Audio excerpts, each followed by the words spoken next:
Last time on Dungeons and Kuroninja, our main characters found the location of the Miracle Shard with the help of Rei Shirasaka, learning that it's in the undiscovered ruins of an ancient civilization somewhere within the Konoki forest. Before they could arrive there, however, they encountered a knight who has some kind of mysterious connection with Rei. The party managed to defeat an alien creature summoned by the knight, but it left them badly wounded, so now they must find someone who can heal them. Alright, so the first episode focused on Ryuga Momose, and the second one focused on Rei. I'm planning for this episode to focus on Mayu Sakuragi, but first, almost everyone is in need of healing. So in this first scene, our adventurers have decided to start looking for someone who can heal them. But does this scene happen as expected? The answer is yes. While walking down the street, the party passes by a clinic owned by a doctor named William Serpentwind. They decided to check out the clinic and find the doctor himself in his office. He has long, straight silver hair and green eyes, and wears blue and white robes. Ryuga explains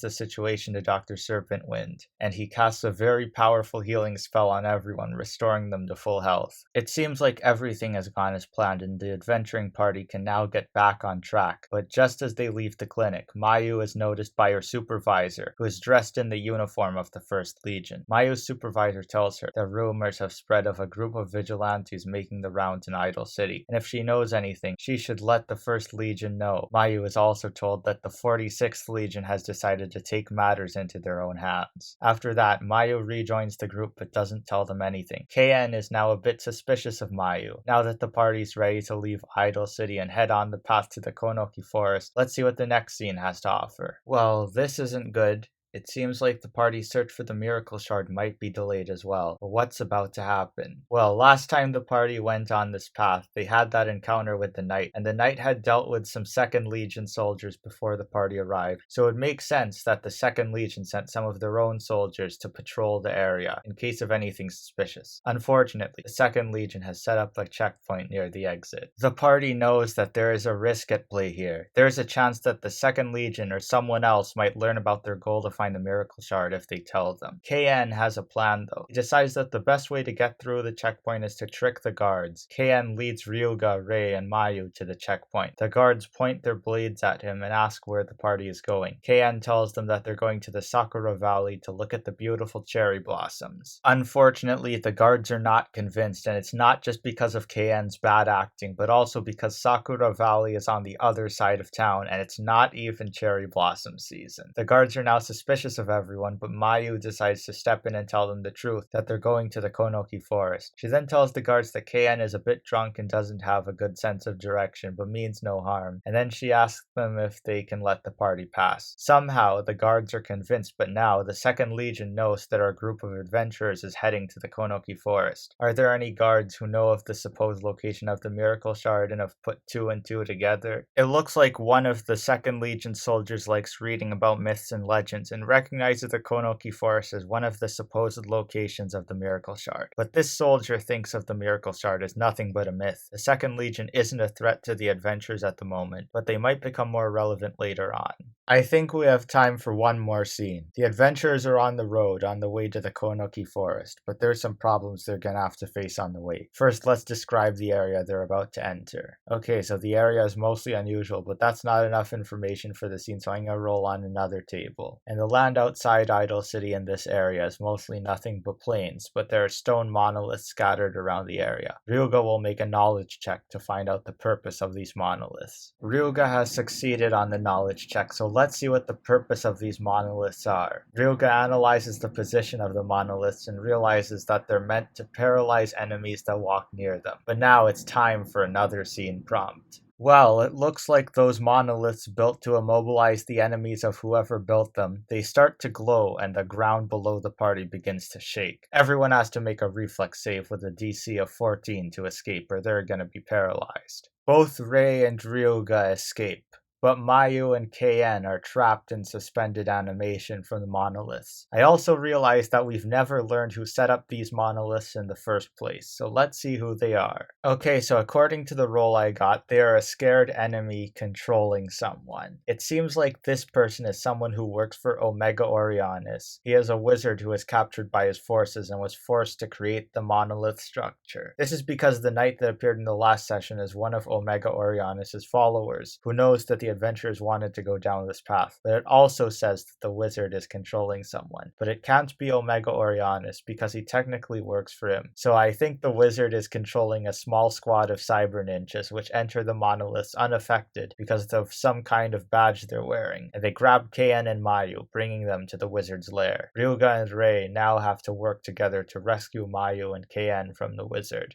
Ryuga and Rei have been following the cyber ninjas to the wizard's tower. The door is being guarded by 2 of the cyber ninjas. Now first, the cyber ninjas have a passive perception of 10, which makes that number the difficulty class that both Ryuga and Rei must overcome with their stealth rolls. Are they stealthy enough to get past the guards? The answer is yes, but only for Rei. Rei slips past the cyber ninjas easily, but Ryuga is not so lucky. Both cyber ninjas are focused on him. Rei could just ditch Ryuga and leave him to fight off the cyber ninjas on his own. But after finishing up episode 1 of this series, I came up with a good reason why Rei Shirasaka is part of this adventuring party, which gives her a reason why she can't afford to betray the party in this adventure, but it still lets her maintain her chaotic evil alignment. Ever since she witnessed the fight with the bandits at the beginning of the story, Rei has fallen in love with Ryuga. It's still one-sided though, and Ryuga's unaware of this, but in this fight, Rei won't just let Ryuga take on the cyber ninjas on his own. It's time to roll initiative.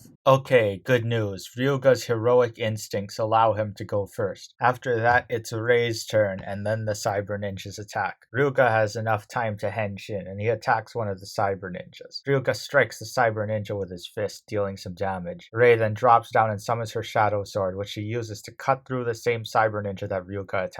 Since the cyber ninjas didn't notice Rei, she has advantage on this attack. The dark longsword phases through the cyber ninja, but it still deals enough damage to finish the cyber ninja off. The second cyber ninja now notices Rei but is surprised. It charges at her and swings its sword. The cyber ninja slashes its sword, dealing a lot of damage to Rei. Ryuga then gets out his club, ready to end this fight. He swings the club at the cyber ninja. Thanks to Ryuga's sneak attack ability, he is able to deal tons of damage to the cyber ninja, who is badly damaged. Rei gets out her sword, but before the cyber ninja can respond, it falls face first onto the ground. Ryuga and Rei have both taken care of the cyber ninja standing guard. They both enter the room to confront the wizard. The 2 of them enter the tower and climb up the stairs, which end at a door. Rei thinks she hears something and goes to listen to whatever's on the other side of the door. And what Rei hears is a conversation between 2 people. The first is the wizard who captured Mayu and KN, and the second is the knight. The wizard tells the knight that he thinks that the 2 of them are looking for some way to stop Omega Orionis. But there's 2 more adventurers who escape the trap he set up. The knight then tells the wizard to find the other 2 and capture them. Rei then hears the sound of a rift opening and closing, so she assumes the knight has left. She relays what she heard to Ryuga, who kicks the door down. Ryuga and Rei confront the wizard. Mayu and KN are both unconscious in a cage. The effects of the monolith have worn off, but they have yet to wake up. Ryuga decides to use his intimidation to try and get the wizard to unlock the cell. The wizard is too cowardly to fight anyway. Ryuga successfully intimidates the wizard into unlocking the cage. Rei then decides to search through the wizard's drawers to see what she can find. Does she find anything? Well, Rei does find some interesting items. She finds a health potion and a scroll. Not only that, but after KN and Mayu are freed, it seems like Mayu suddenly has an idea. It's time to make a discovery. Mayu notices the scroll that Rei found and snatches it from her. She opens it up and the scroll is a map of the Konoki forest, but it's got an X marked on it. This map could be the location of the ruins where the miracle shard is located. The party leaves the wizard tower, now with something that could potentially help them find the miracle shard a lot faster. The party has now reached level 2, and after leaving Idol City, they're now stronger than ever. But for now, that is all for this episode. Will the party find the miracle shard and stop Omega Orionis? Will the Council of 48 still be involved now that the party isn't in Idol City anymore? And what new adversaries will we be introduced to on the way? We shall find out in the next episode of Dungeons and Kuroninja.